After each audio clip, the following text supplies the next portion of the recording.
Hey everybody, welcome to the Into the Wild League.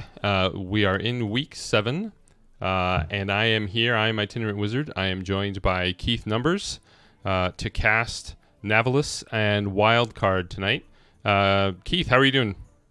I'm doing great. Hello, Mr. Wizard. Hello, Into the Wild people. Do you We want are. to take us through what we're seeing tonight? That's an excellent idea, Mr. Wizard. So let's talk about what we're going up against.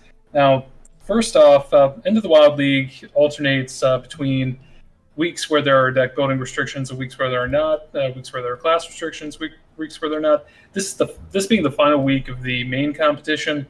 There are no restrictions whatsoever. Everything is wild format. Anything goes. So you expect the players to bring the best of the best. Um, we've got Not to Navillus. mention, sorry to quickly interrupt, but Mhm. these two players are vying for a playoff spot, so they are definitely bringing some strong decks. Absolutely, they're not trying to pull any punches here. We've got Navillus playing with a lineup of Druid, Shaman, and Mage. Alaneth Mage, even Shaman, like a big even Shaman with Lich King, cards like Lich King and Fire Elemental at the top end, and Starliner Druid. Then we have wild cards bringing Odd Rogue, a more low to the ground even Shaman, and Reno Lock. So these are all decks that you would see on ladder that any serious contender trying to make legend or even at legend level would be playing. So you expect some high level gameplay from this style of deck. Let's talk about. Let's take a look real quick and see if anything's brought anything truly spicy in these lists. I mean, they are established archetypes, but sometimes you can find some interesting things even in established archetypes. From Navillus' side, I know the Shaman deck, the even Shaman decks on the has a pretty heavy top end compared to most even Shamans. It runs one copy of Ancestral Knowledge, two Fire Elemental, and a copy of Lich King. In addition to the regular stuff like Totem Golem, Flame Wreath Faceless, Thing from Below, Sea Giant, stuff like that. So pretty heavy on the Is top end. Yeah, relatively heavy on the top end, but still has a pretty oppressive early game. Starliner Druid is the same kind of deck that people love to complain about. His version's playing Grand Archivist over Medivh, which is something that I think it seems a little questionable in my mind, but we'll see. We'll see if he can make it work. Well, I know that Danny Donuts actually advocates that choice because in his mind, the Grand Archivist will sometimes cast a spell that will save your butt. And I know I in my Starliner Druid, I also run the Grand Archivist over Medivh, and there have been times where that has made the difference and won me the game. That's a very interesting perspective there, Mr. Wizard. I'd love to. I'm interested to see if that makes a difference for Navillus in these games here. Okay. Definitely. Looking at wildcard side, his Reno Lock. Just scanning over the list right now. Okay, so he's playing. He's playing a pretty standard package here. Some Reno Lock players have opted to cut N'Zoth. Navillus is playing N'Zoth in his build today. He is not playing. Doesn't look like he's playing Demonic Project, though he is playing Dirty Rat and Deathlord. So my guess is he's probably not targeting Druid as heavily. He's probably going to be banning the Starliner Druid, just looking at the Warlock list, if I were going to make a guess. His even Shaman deck doesn't have much of a top end. It does play 2 Hex, which is something I haven't seen in even Shaman since even Shaman first became a thing, to be honest with you. But Hex is pretty interesting. It gives Wildcard some options against large threats. It might be interesting to see if that comes into play, for instance, in the even Shaman mirror, where you can Hex a Lich King. Right. On the Odd Rogue side, and we were talking about this a little bit before we started casting here, he's got Void Ripper and Captain Greenskin. Captain Greenskin, the 5-mana, 5/4 pirate that buffs a weapon. You don't really see that in Wild very much. But it's a card that sometimes sees play in Standard. It's more common there. But the rest of the package is pretty standard. You've got Lotheb, you've got 2 copies of Vile Spine Slayer, Dr. Boom, Pirate Package. You know the good stuff. Right, Dr. Boom, a little spicy, little spice there. The Void Ripper is interesting because you can sometimes flip like your dire moles and your fireflies to get in a few points of extra damage. You can also, against a druid, obviously makes it easier to take out a wall of taunts from a spreading plague, usually at the cost of your own minions, because 5 damage is a lot to take, but it can be it eats doomsayers for breakfast. That's true too, indeed. All right, shall we give them the high sign? Yeah, let's go ahead and get started. All right.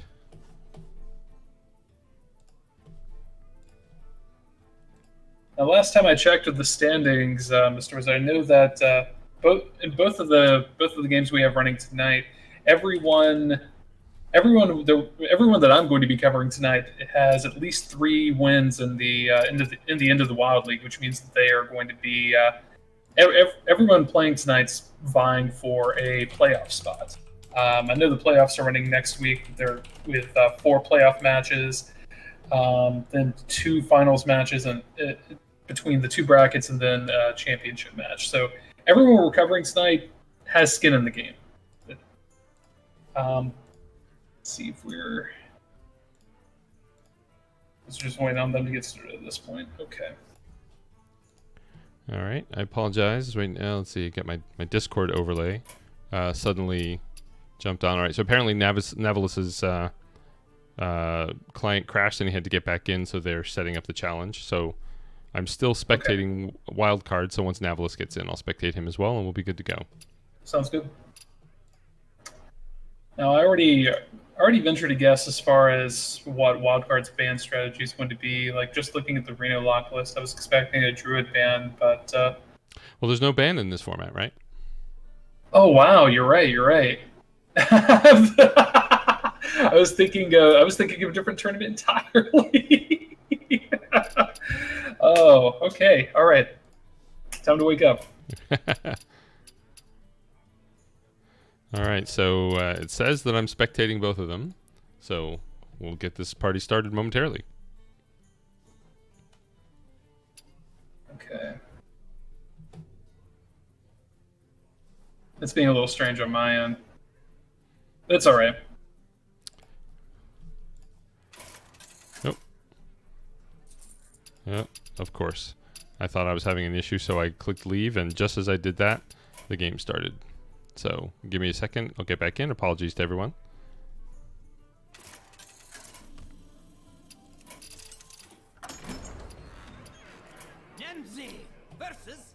All right, so we've got the Mage versus the Warlock.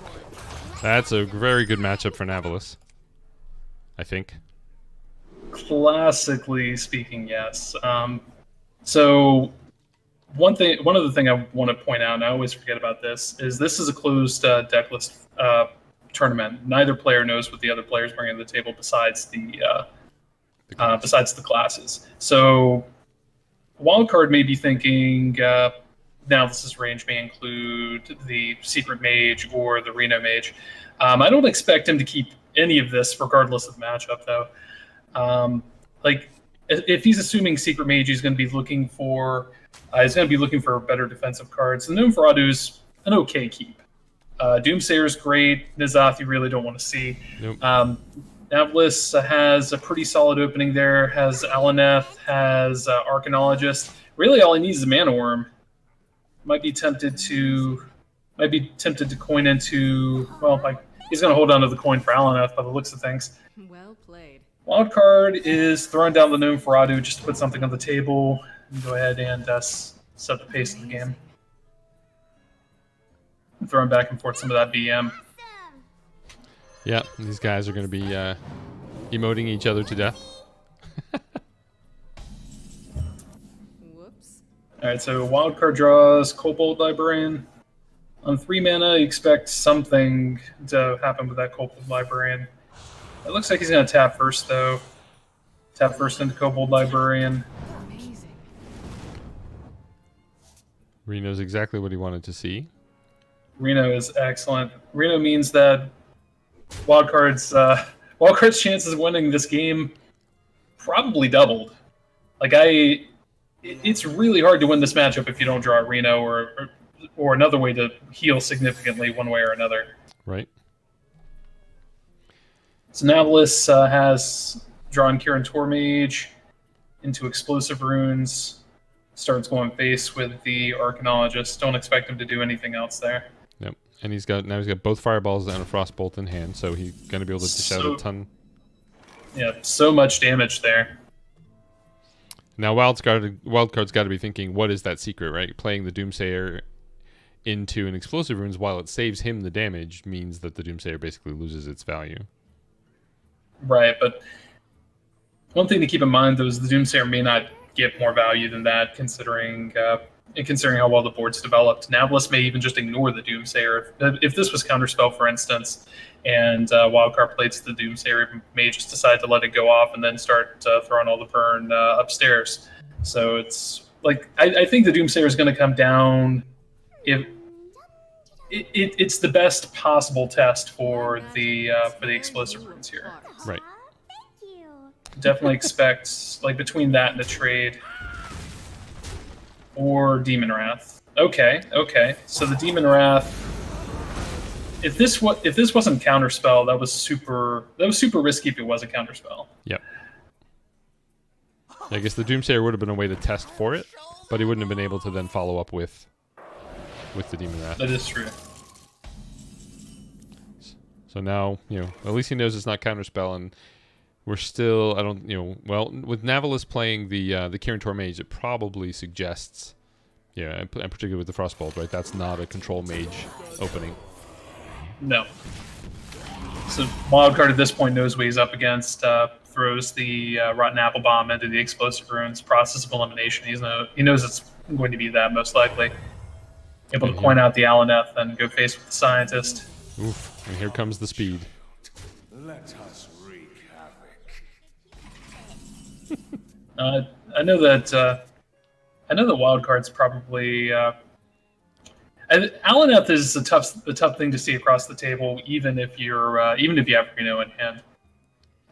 Yeah, he's gonna have to figure out like when's the right time to cast it, play him. What's the he's got to guess how much burn Navillus is holding.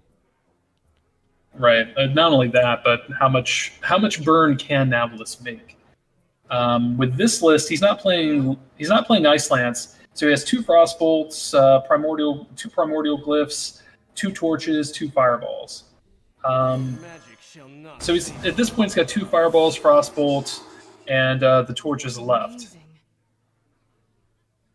But as you mentioned earlier, right, Wildcard doesn't know what's in the list. Right. Got Cabal Lackey into Mana Worm into Ice Block. Into Valet. Thieves Valet. Wow. That's a strong turn. He's going face with that Medivh's Valet. Medivh's Valet knows where the fire goes. He's throwing up a super wide board, too. It's a lot of pressure. Hellfire takes it all away, though. That is true.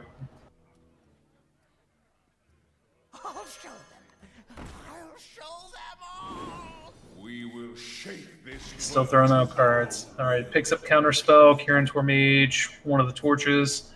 Wildcard's got some options.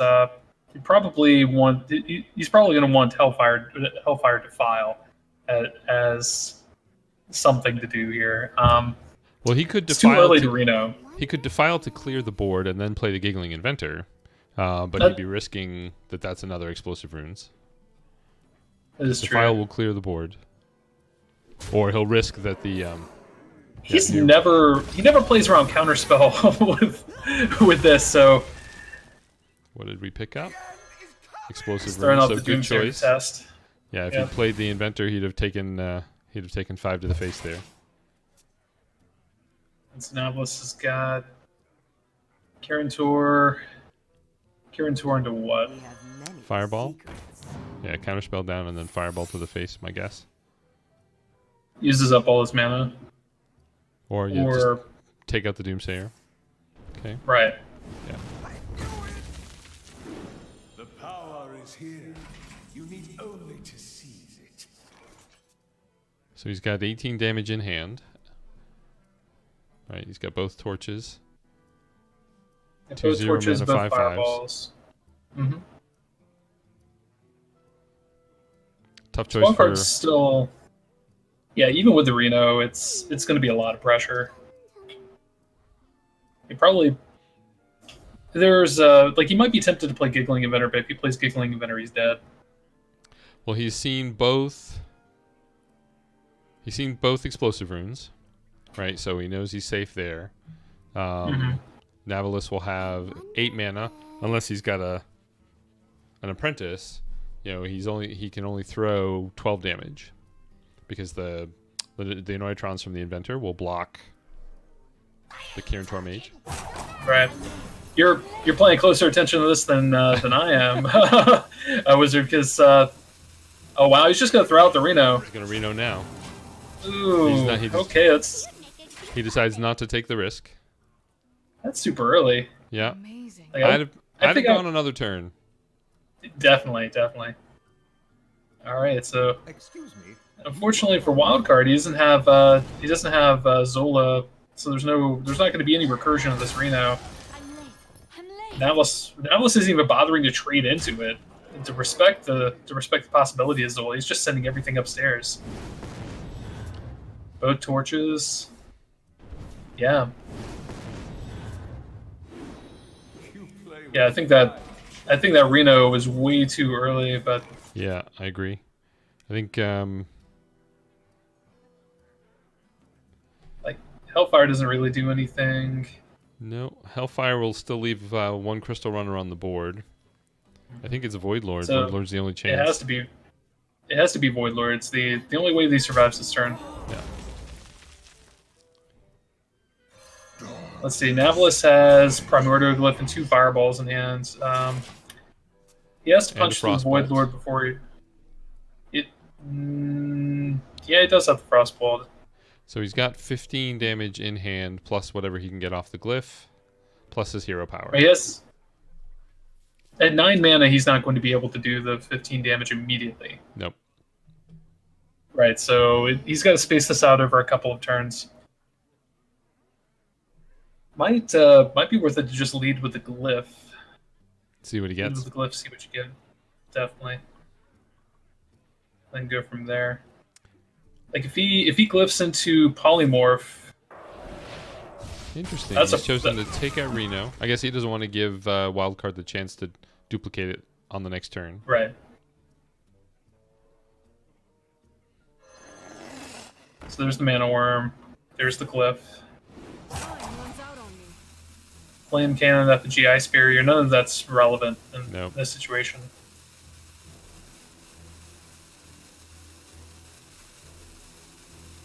Picks the Ice Barrier. Sends the Fireball upstairs. It at least saves him a little bit of damage if Wildcard comes up with something special. We will shape this world to our will. So there are the torches. So Torch, Fireball is 18, which is lethal through Gul'dan. A bargain forged in blood and shadow. Yep. It's exactly lethal. Job's done. And Nick that's and Tom, perfect timing for Navillus. That is usually how the Alanet decks work, right? Like they usually run out of deck right when they have enough damage to kill you. I was playing a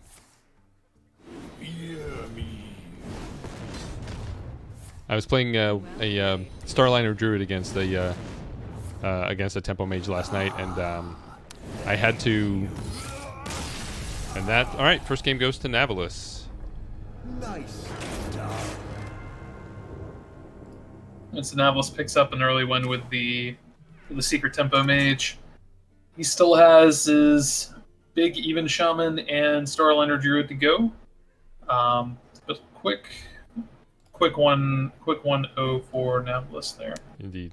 That went about as we expected, right? We said it was Navilus's advantage. Right. Like normally the way that matchup works is especially if the mage player has Alaneth, it's a rough ride. I would have really liked to have seen I would have really liked to have seen Wildcard hold the Reno one more turn. Yes. I think if he had done that, he would have forced Navillus to throw a bit more burn at his face. And then he would have been able to erase it. Because at the time, with the 8 mana that Navillus had, the most he could have done was 12 damage, which would have put Wildcard down to 5, and then he would have Reno'd back to 30. Yeah. Assuming Navillus spent the damage at that point, he might not have. A Reno that heals for 25 is better than a Reno that heals for 13 in a matchup where your opponent can do like 50 damage. Agreed. All right, so we've got him queuing back up. It looks like Wildcard sticking with the Reno lock against Navilus's big even shaman.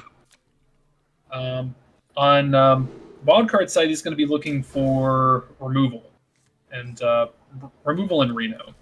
Navillus is just going to be looking for early plays and things from below, and it looks like he's got everything you could ask for in that exactly what right he needed. There. Yep. He's on the play too, so first turn Hero Power, second turn Totem Golem looks pretty good. Going to accelerate into a very early thing from below. A wild card picks up Kazakis, which is super strong always, but particularly useful in this matchup. Yep. You can find a 1 potion with Kazakis for an easy tempo clear, or a 5 potion for a big one. But either way you can get a lot of value out of that and gain a lot of tempo. So Navillus has the Merc Spark Eel to take out the Kobold Librarian. I assume that's to make room for the Flame Tongue, because otherwise the Librarian would have taken out the Taunt Totem. Absolutely. Wildcard doesn't really have very much to do, so if you're going to tap it all in this matchup, now's the time to do it. A Demon Rat's a pretty good pickup, though. So we expect Flame Tongue Totem here. Flame Tongue plus Hero Power, push 6. Is there really a debate about whether or not the Hero Power there? Yeah. Might have been thinking he didn't want to open himself up to Defile. He had a 1 in 3 to get the Searing Totem there to open himself up for it. Wildcard doesn't have it though. He does have the Demon Wrath. Demon Wrath does take some damage off the table. So Wildcard could tap, hoping to get Defile, because then he could coin. I think tapping is way too risky at this point. Like he has to play for tempo, right? Like if he keeps making tempo negative plays every turn, Navillus just gonna overrun him, and he doesn't have Reno, so he doesn't have enough time. That's fair. So the coin into Spellbreaker, there's pretty good way to mitigate the amount of damage, and it looks like Navillus is going to trade into it. So that Spellbreaker took out. Well, okay, he decided against it. I was going to say that Spellbreaker took out 7 damage total, if he traded into that, but it looks like he decided to go face with the Merc Eel, but then trading in the Searing Totem makes sense if you still put your opponent on Defile, but I figure if he had Defile, he would have played it. Right. But at the very least, getting rid of it means that Wildcard can't draw into it and get the benefit from it. There you go. No top deck Defile possibility. And so Navillus has 4 mana to work with here. You get Totem Golem, Thing from Below. Put a lot of pressure on very quickly. If he wants to continue to respect the Defile, he won't even Hero Power, just play the Thing from Below. Looks like he's going to go with the Ancestral Knowledge instead. Yeah, he doesn't want to overcommit. Giggling Inventor's definitely going to help Wildcard. Definitely. So on this turn we're expecting Kazakis for a 5 that'll clear the board. So the 4 mana AoE or 5 damage. Let's see. This is first part of this potion's a low roll. I assume he went with the freeze. Excuse me. And this one also does not clear the board. So he did not get what he wanted.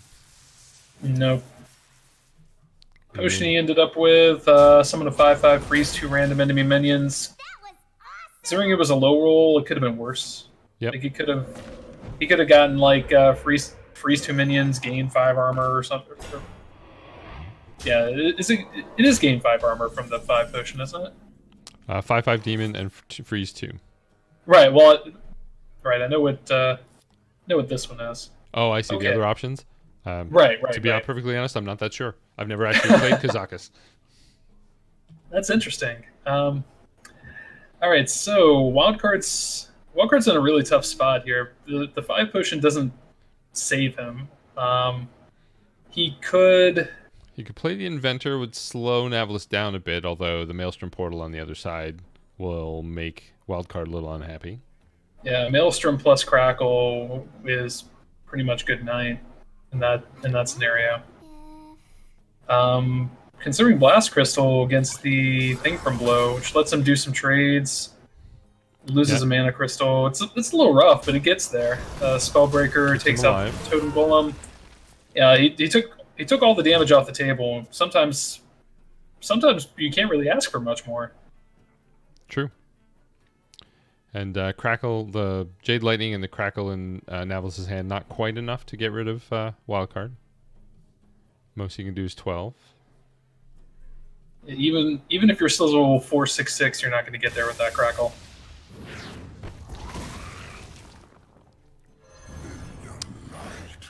But, 4 mana 7/7, however. 4 mana 7/7's probably going to get there. Yep. I think Wildcard's like he's kind of pushed into a corner here. Because he lost a mana crystal. It wouldn't have made any difference really. But like you're expecting giggling, like he has to giggle at this point. And just hope that Navillus doesn't have to devolve in the or another Maelstrom. Right. And fortunately for Navillus, the giggling inventor is going to soak up some damage. Or fortunately for Wildcard. But it looks like Wildcard's going with Healbot instead. That's... Well, with 9 damage on the other side of the board, plus what he's got in hand. Let's see, Jade Claws. It'd be a high roll to finish him off, but it could happen. 50% to finish him off here.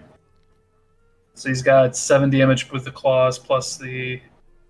Well, no, he can't do all of that in one turn. He's short on mana. So he... Yeah. Oh, no, that's right. He's lost. Yeah. Because he was overloaded from the Faceless. Right. So he's just going to go ahead and throw out the damage he has right now.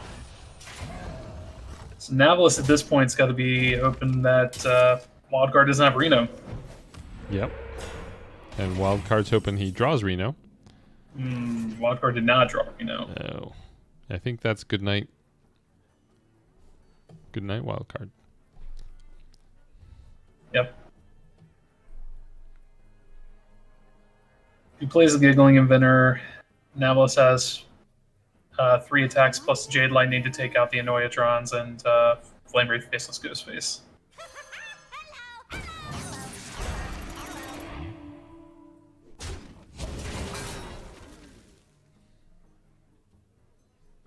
And he picked up the other Jade Lightning. So, well, he still has to summon all the Jade Lightnings into it, right? Yeah. Like he only has a 6 mana to work with, but still, he's got it. It attacks the Jade Golem and the Swamp Leech into one of the Annoyatrons, and takes out the other one with Claws and Jade Lightning.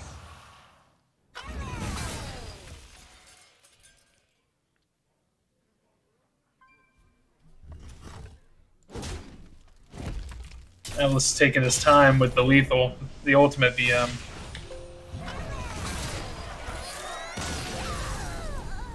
Navillus is just cleaning up that Reno lock.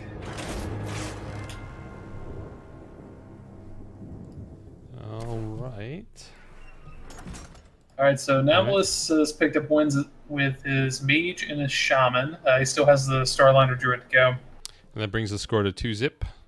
So we'll see we'll see. Do you think Wildcard will stick with the Reno lock, hoping to win against the Druid, or switch to something else? Well, if he's paying attention to the classes and he expects druid to the druid to be a combo druid, I mean, you're gonna expect a combo druid of some form or another. He's probably gonna go with the shaman deck. Like that's what I would switch into, because the shaman's gonna have the best chance of beating the druid straight up, so he can gain some momentum to push through that reverse sweep. I think I think if I am wildcard, I want to get that one with the shaman, see if I can pick it back up with the Reno lock, and then take my chances with the rogue. The rogue's a little rough, but it's a rough matchup for rogue in general against combo druid. In a lot of cases, they just gain too much life, and then they have their combo kill before you can finish them off. It's like that's the matchup I don't want to queue into that, but yeah, rogue at least I has think some chance if he can get out enough damage out fast enough, but it is a hard thing. yeah, it's an uphill battle. Like if I'm wild card, I'm switching to shaman. Okay, let's see what he does.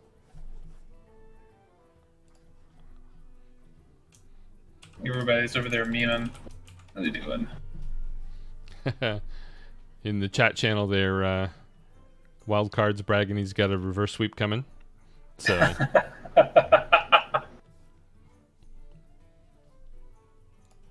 gotta admire that optimism. yep. Let's give these guys a show. I don't know. I don't know, Wildcard. I don't know. It doesn't feel like Navillus is playing for show. It feels like he's playing to win. Sure seems that way. I think they both are. Somebody taking a Twix break. What are they doing?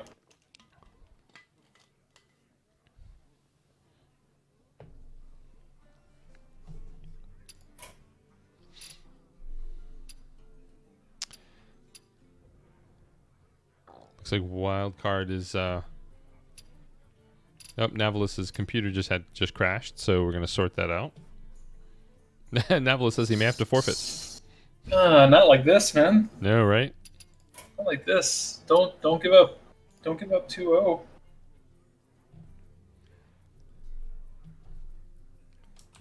I mean, like, what's he like? He can just do this on his phone. I suppose, but you know, if he wants to be very serious about winning, maybe he wants the bigger screen and he wants the better control. I suppose. Which I guess, you know, if he were playing APM Priest, that would be more important. If you were trying to play APM Priest on a on a phone, I can't even think about that with a straight face. Right? It's gonna be the most miserable thing you can do in Hearthstone. Just play any kind of playing on the phone's hard enough as it is. It's true. I don't know how people do it. I in fact on my phone, I keep my phone permanently logged into my EU account because I don't care at all what happens there. I just have it there so that when I just, you know, like I'm on the train on the way home or to work and I just want to get in a couple of games for fun, I can play there, and if I lose because I'm on the phone, it doesn't matter. That's pretty much. I do the same thing with I have my old EU account, and don't take it seriously at all. Sounds good. Just want to get some fun games in there.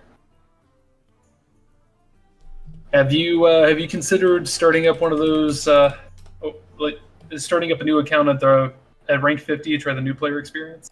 Which is actually, yeah, I have been. So I've never played on the Asia server. So I'm thinking about spinning up my account over there to do exactly that, to try the new player experience and start at rank 50. I saw on Twitter today. Sorry, go ahead. Mm-hmm.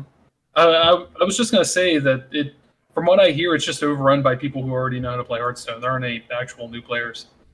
Yeah, I saw on Twitter today, Slizzle was talking about how not only is he running into people who obviously know how to play, but he's running into sort of standard top-tier aggro decks. Like people starting at rank 50 basically went over to wherever he is and just bought a bunch of cards and crafted the starting those. He was running into Secret Hunter, running into Heal Zoo, and just getting run over. But I do plan to go over to Asia and say, okay, I'm going to do this the way I'm supposed to, and just start with my crappy little starter packs from the starter set. Whatever legendary I get will determine what class I play, and we'll go from there. Got to figure not everybody is going to be those. Maybe because it's day one, there's all that. But give it a week, and a lot of those people will have already played out of that experience, gotten their 20 free packs. Yeah, it's going to work itself out. Eventually, like Hearthstone still acquires new players every day, believe it or not. So eventually, rank 50 is just going to be new players. Right.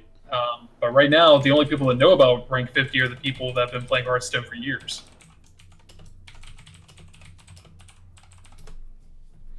Yeah, it's been the talk of all the podcasts these last week or two, ever since that In the Works article came out.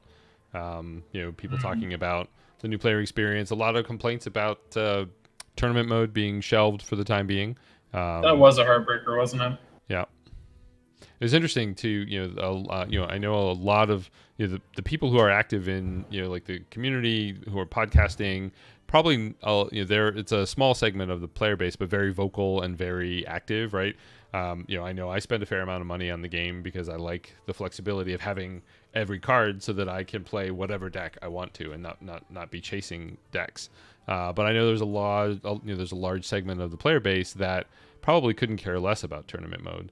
The one interesting thing I'd be curious to see stats on. Sort of like what percentage of players, from Blizzard's data, Blizzard's perspective, what is it that motivated this decision? I was listening to Andrew Is Living and HS Deck Tech on the Happy Hearthstone, one of the more recent episodes, and Deck Tech was talking about how the introduction of tournament mode could be a way to actually entice new players to stay longer and experience a more variety and a different way to the game. That even if it's a small percentage of the population that is kind of tournament interested, that just adding that to the game would be a way to get more people interested in that approach, get more people, watching Hearthstone tournaments and, the championship, and, get more people invested in the game and build up Hearthstone esports brand. Absolutely.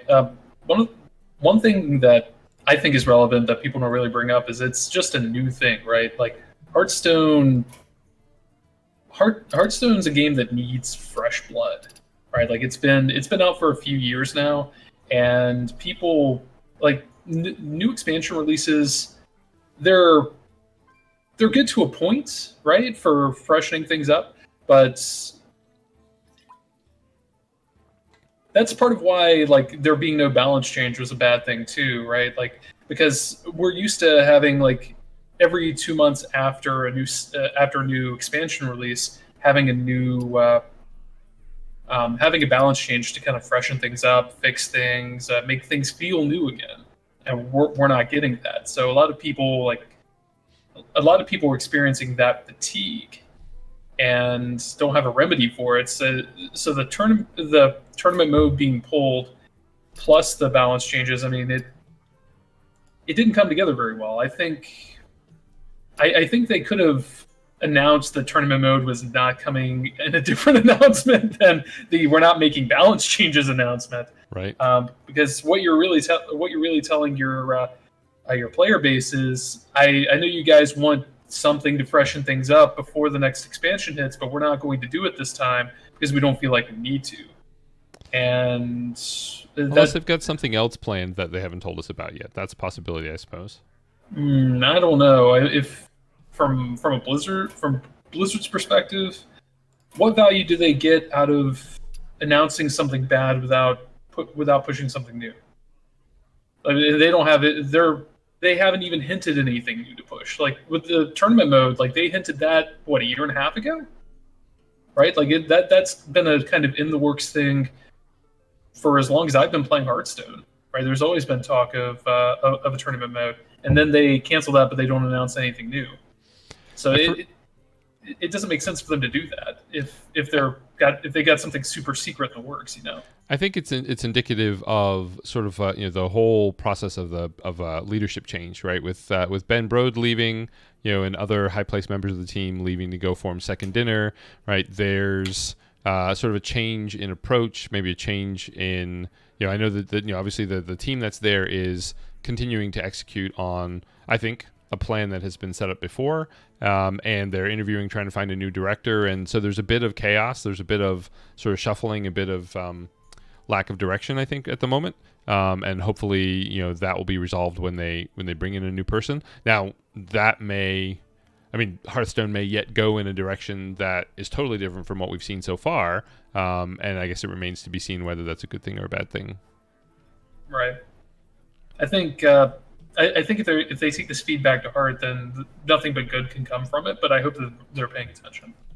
I think Navillus and Wildcard are ready to go, though. I think Navillus got his whatever's going on with his computer sorted out. Okay. Yeah, I told them we were ready to go. All right, and it looks like Jonah Ra is hosting us from his stream, so we may get some extra viewers. Hello, Jonah Ra people. How's everybody? Everyone. This is Keith and Itinerant Wizard. So for those of you who are just joining us, Navillus is up 2-0 against Wildcard in this best-of-5 match with a playoff spot on the line. All right, so Wildcard's going to be looking to...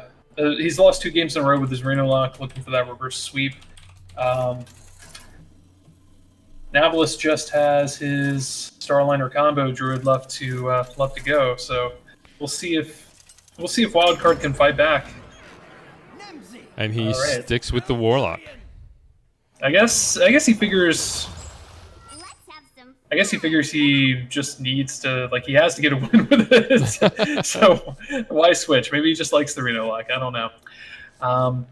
So I'll tell you up front, you don't want any of these cards, right? There's exactly 2 cards that matter in the matchup, right? And one of them he's not even playing. Right. So he needs to find Dirty Rat. He keeps a Kobold Librarian, which will help him dig. It gives him 1 draw, but I would have liked to have seen him ship the Kobold Librarian back. Yep. Well, Death Lord also is a tool. Because right. when it dies, could pull a combo piece out of Navilus's deck and onto the board. Right. Navillus is playing the version with Floop and Lotheb and UI. It's interesting. A lot of Starliners don't play UI because there's already so much in the deck. You really only need the Psych Melon. And nourishes for cards. I wonder if is he playing Biology Project? Definitely 2 copies. Okay. Yeah, because so usually... Sorry, go ahead. Well, I was going to say the idea behind playing something like Ultimate Infestation is, well, not only does he play Grand Archivist, so he has that high roll, but there's so much hate against the Druid deck that eventually, if they snipe a piece of your combo, you still want a way to win, right? Yeah. You're not going to just throw it away just because they pull like a Coon or with a Dirty Rat or something like that. All right, so Wildcard's throwing out Gnome Veradu. Hoping to burn a combo piece. Yeah, cross his fingers. There's a juicy Psych Melon. That'll slow him down a little bit. Yeah. Expect a tap here. No tap. Wildcard create the tap? Or did he not tap on purpose? I think he may have just forgotten. Not sure why he didn't. All right, so Navillus nourishes for mana. All right, so Wildcard plays out the Sludge Belcher. Is going to go Gnome Veradu beat down.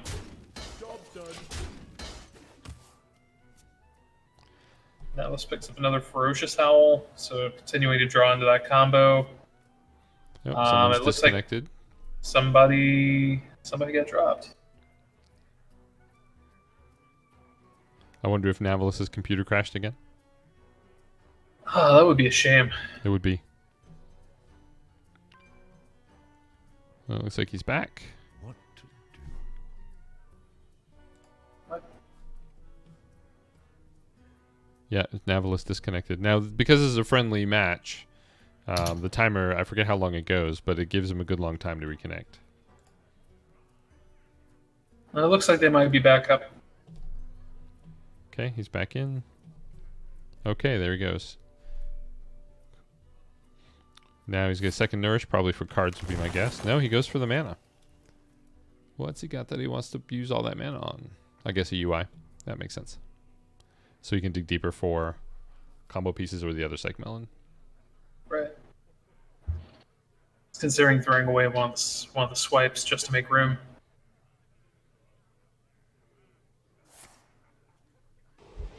The swipe takes the Gnome Veradu off the table.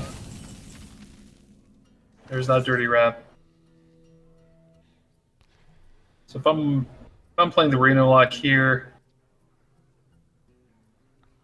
If I were playing the Reno Lock here, I'd play Sylvanas. Because Yeah, then if he does get a combo piece, you know, Sylvanas dying has a shot at disrupting the combo as it's, you know, after the first Star Liner. Right. I think Wildcard may hold the Dirty Rat until after a Psych Melon, so that he knows combo pieces are in hand. He does run the risk that Navillus will draw Aviana and Kuhn and then play the Psych Melon after refreshing his mana crystals, but we'll see what happens. Now, if I were Navillus here, I think UI on Sylvanas with no minions on the other side is the right play. It seems pretty good. He's gonna go with a different line here. Okay. So Ferocious Howl draws a Jasper Spellstone, swipe into Spellstone. Yep. Yeah, I guess UI would have killed his hand. He would have overdrawn, so it would have been a bad play. Yes. But that line Hero does power, the trick. Poke a Slime. Yep.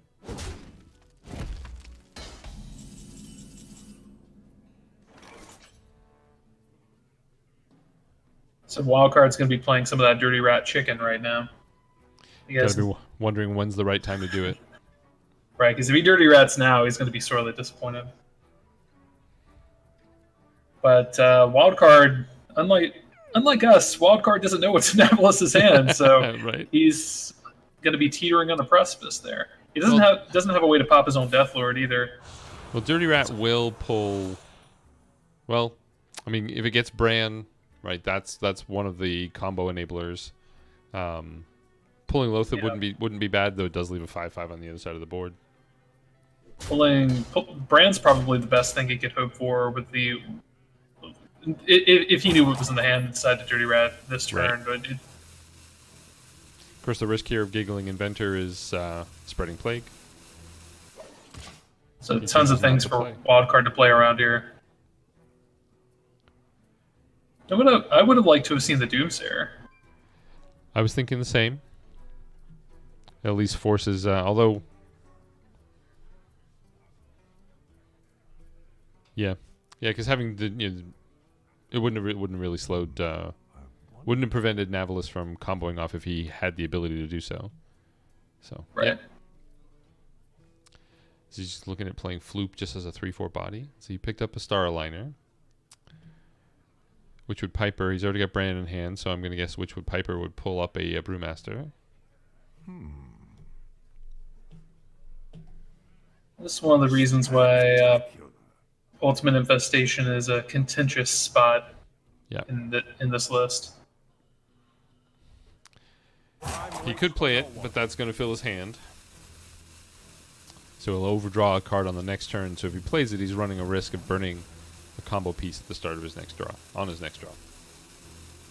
Might just go for it. I think he's going for it. There are only really two cards that matter, right? Aviana and Kuhn. There's the second Aligner, there's Kuhn, there's the Archivist. So we'll see what he burns next turn. He's got... Aviana's the only card he needs now to finish the combo.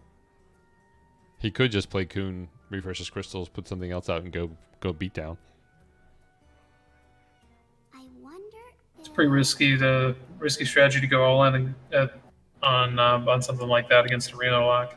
Yep. I think Wildcard's definitely going to be playing that Dirty Rat though, or he just Renos. You do both. He was considering the Reno. Yep. So I think And Navillus has been holding a bunch of other minions, right? So he's at least got protection against the combo being messed up. Got roughly 50-50. Oh no. Yeah, Lothar. Combo is intact.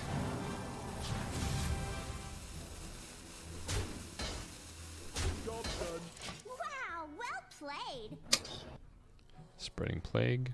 And of course the dirty rat saved Navillus from overdrawing. That's actually a bit of a tragedy there, now that you think about it. Yeah, because not only did he not disrupt the combo, but he also helped Navillus with the get to keep a card.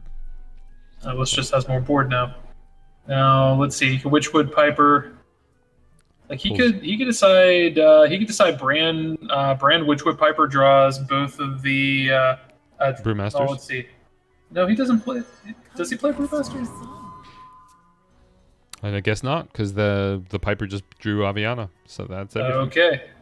All right. So, yeah, he should have attacked both of his both the Lothab and the Ghoul Infestor into the Death Lord to make Aviana. Just one right there. Like he had the combo. Yeah, if Aviana was the last minion in his deck, yeah, that's a good call. Yeah.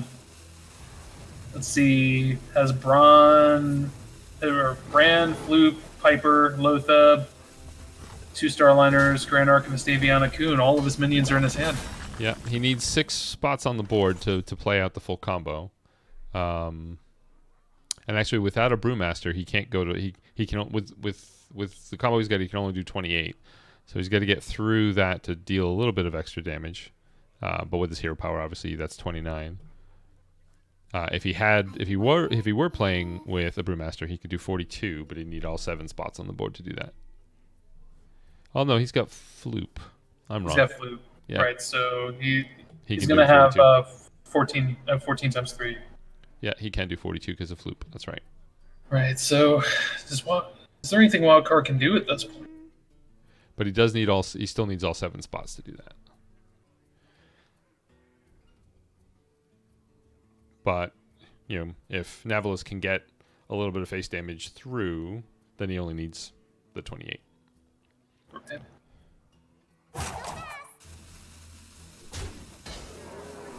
Maybe Giggling Inventor buys him some time? Giggling Inventor, yeah, buys him some time. I would do Giggles and the Doomsayer. Although Doomsayer just clears the board for Navillus. Yeah, So you don't... Yeah, I would do Giggles. It looks like he's going to Doomsayer here. And, okay.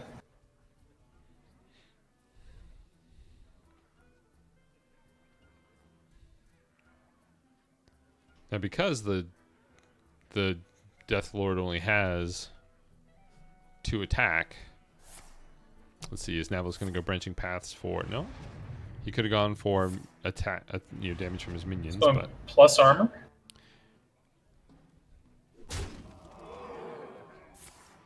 Yeah, he could have gone with minion damage.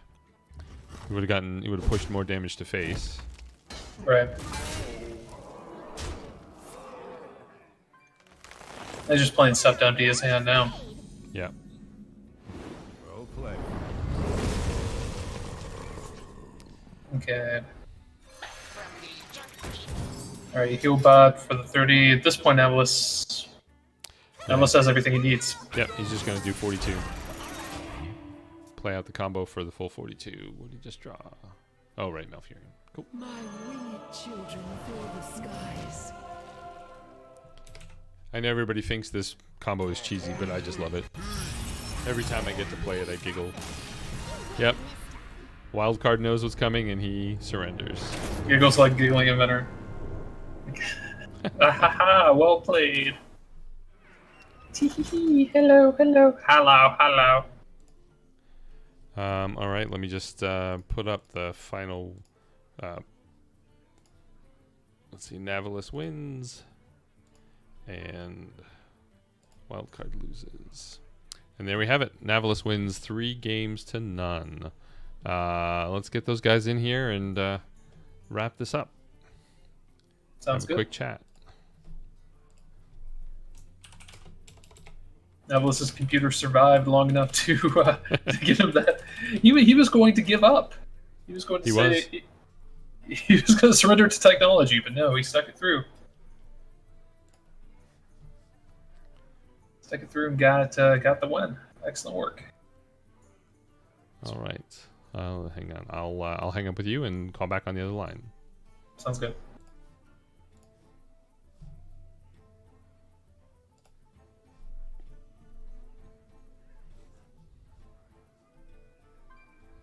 Hello, hello. Hello. Hello. Congratulations. Hey, Hey, everybody. Hey, good games, wild card. No, you're lying. Well, for you, but no, it's a good game, No. man. Yeah, I just didn't draw well at any of those games. Hey, okay, wild card. Okay, I guess we should let Keith and the Wizard. Oh yeah. Yeah, but yes, we'll talk about that last game because Yeah. I can't believe I won that game. Anyway, Yeah. I just. you Yeah. had the draw anyway. Yeah, you guys. There was that was a fun game to watch. Fun games to watch. I know Keith and I were back here. Really interested in some of the decisions you guys were making.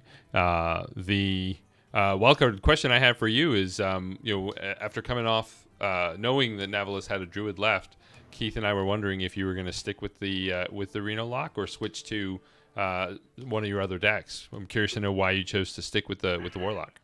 Well, here's actually in hindsight's always 2020, of course. But looking back, I still think, the Warlock is the strongest against the Druid, but I wish I had actually started with the Shaman. That was my original plan going in. And I don't know, at the last minute, I just changed my mind. I was going to go Shaman, Rogue, Warlock. And I think I probably would have done a lot better had I gone in that direction. But I just thought he was going to start with the Druid, and I just kept wanting to counted the Druid, and I didn't see it until the end, and then I just drew horribly against it. So GG to me, Yeah.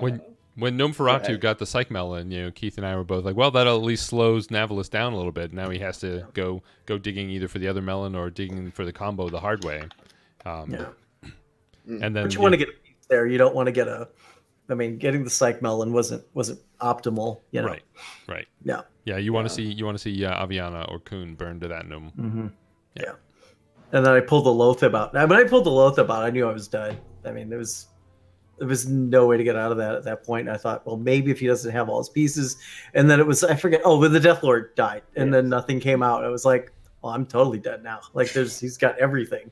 Literally everything. There was that turn, actually, like the turn before he went off, where he could have just killed the Deathlord and just won on the spot. Yeah, because Aviana was the last minion in the deck, right? Yeah, that was the only minion because I played the UI to hopefully draw because he played the Dirty Rat. So I'm like, okay, if he kills a Death Lord, I was hoping to draw Aviana or Kuhn, or both of those, and I drew everything but the Aviana. So I got both of my what are the minions called? The Starliners. I got both Starliners. I got the other 7-drop or the 8-drop and the other 7-drop or to someone that has 7 health. My mind's going blank right now. Looking at my deck right here. All right, yes. The Grand Archivist. Grand Archivist. I got him. So I drew both Starliners, Grand Archivist, and Kuhn off the UI. And I'm just oh. What's a Grand Archivist? What is that? It's a 7 health minion. It doesn't have any other relevant text. Don't worry about it. Oh, okay. I gotcha. Yeah, it's the Medivh substitute. Okay. Yeah, it's a 4/7 for 8 that at the end of your turn he'll cast a random spell from your deck. Oh, yeah. Okay, now I remember him. Yeah. Okay. It's what the cool kids play when they don't want to play Medivh. Well, Danny Donuts advocates that that's good enough for me. Yeah. Danny Donuts is a cool kid, though. That's how you know. I thought about throwing Devilsaur in there just because you can. Right. Well, I think the reason Medivh is good is, he's won the few times, when I played Starliner, I won so many games because it was just that one extra tick of damage coming from the weapon is always helpful to me. So it's 30 damage exactly, right? Like Brand, Starliner, then Hero Power, and him with that Ash. Yeah. Mm-hmm. When I play the Archivist mostly because I figure when I'm playing Medivh, I just I'm comboing out and I can with between Floop and Brewmasters, you can often make sure you can do 42. But I play the Lothab just because of I sometimes it helps a little bit against Tempo Mage sometimes if you can get to that point, and then also against if someone has say warrior that has a ton of armor, you can play that and it triggers twice, so they can't brawl or anything, and so it just like gives you an extra turn. So you do a bunch of damage, then you go face for a bunch of damage next turn, and they really can't do anything to clear the board. And it's also good against priest. Right. Cool. So when I saw Warlock, I wasn't sure if he'd be running Twisting Nethers and other stuff. I just. Oh yeah, I had all the things. They just never showed up. I'm so sorry, man. That was It's all good. That was my games a couple of weeks ago. I think I was playing against Taylor Eve, and I was playing Reno Lock. I was actually playing everything Lock because I have like the Leroy combo in it. I have N'Zoth, and I have Goldian in it, and so I had a pretty decent draw, but she just went like the Totem Golem, Flame Tongue Totem, Totem Golem, all like in one turn. I'm just like, well, I have a Hellfire, like so. But yeah, so it was fun. The first game, I wasn't sure because I knew Goldian was going to come down, and I was like doing math with the mage, and I'm like, okay, does he have enough health? I'm like, he's going to get health. It was like one of those things, but Yeah. Good games, man. Yeah. No. So also, I'm the keeper of the standings. Congratulations to you, Nate and Craig. That actually locks up the rest of the playoffs. So, yeah. It's Taylor, you, Nate, and Craig, because I'm behind because it was the sweep. Because like Nate, Craig, and I are all fighting for that last spot. Since you're now 4-2, we're all. I mean, at worst, if Nate loses today, he's 3-3. Craig's 3-3, and I'm 3-3. But I have the worst win-loss record. So I'm officially out of the playoffs because I got swept. That's why I was really pulling for like the 5-game series. Gotcha. So, yeah. But I guess I should have given you my PayPal, and you could have. I'm just kidding. I'm just playing. No, I made that joke already about people paying me to throw my games. So they do say Hearthstone is pay to win, but I don't think they mean it this way. Yes. That brings it to a whole new meaning. Yes.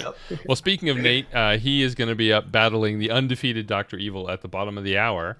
So as to clean up and give those guys a little time to set up. Navillus, as the victor, why don't you tell us where people can find you? You can find me on Twitter at WhatTheDeckHS is where I do some Hearthstone content. That's kind of on a break right now just because of certain things that is going on with Blizzard and everything. And so I'll get back into that soon enough, but it's taking a back seat right now. But you can find me talking about games from Eternal to Hearthstone to I don't know, messing with people. Who knows? That's where it is at What the Deck HS. Awesome. And you, Wildcard, where can people find you? Well, you can find me casting the next game with the incredibly talented Keith Numbers. But other than that, you can find me on Twitter at WildcardHearth and on Twitch. I'm starting to stream more often now. I just made an affiliate at Wildcard Hearthstone. Nice. And there's some highlights on YouTube. Of course, I write for Team Rank Star, and I write for Wild HS as well. And I just played my teammate from Team Rank Star. So yeah, we're teammates. Yeah, I forgot about that. So this was a teammate match. So I was like, wait, we're both on Team Rangstar. All right. But yeah, go check it out, Team Rangstar. You can find our profiles on there, and you can find Wildcard's his excellent articles that he writes. So definitely go check those out. So cool. See, now that I'm eliminated, I'll have more time to write articles and whatnot. I'll have more time to do things like sleep. Sleep will be fun. Sleep is good. Awesome. And Keith, where can people find you? Well, I'm always doing something. Right now, they can find me at twitch.tv/Keith_numbers. And they can find me on Twitter at Keith Numbers HS. All right. And I'm Itinerant Wizard. You can find me at that on Twitter and also at twitch.tv/Itinerant Wizard. All right, awesome games, guys. Thanks for coming on and putting out a show. Navillus, Wildcard, any last words before we wrap it up? No, I'm see you in about to 15 minutes. Sorry, go ahead. Yeah. No, go ahead. I was saying I'm about to go take a shower after playing Starliner Druid. So Navillus feels dirty apparently. Yep. And you remember to cry in that shower too. You cry hard, man. Cry all the way to his playoff spot. All right, thanks guys. Thanks everyone for coming out to watch. Hang on 15 more minutes and see more great play here at Into the Wild HS. Good night, everyone. All right. Thanks, guys. Take care.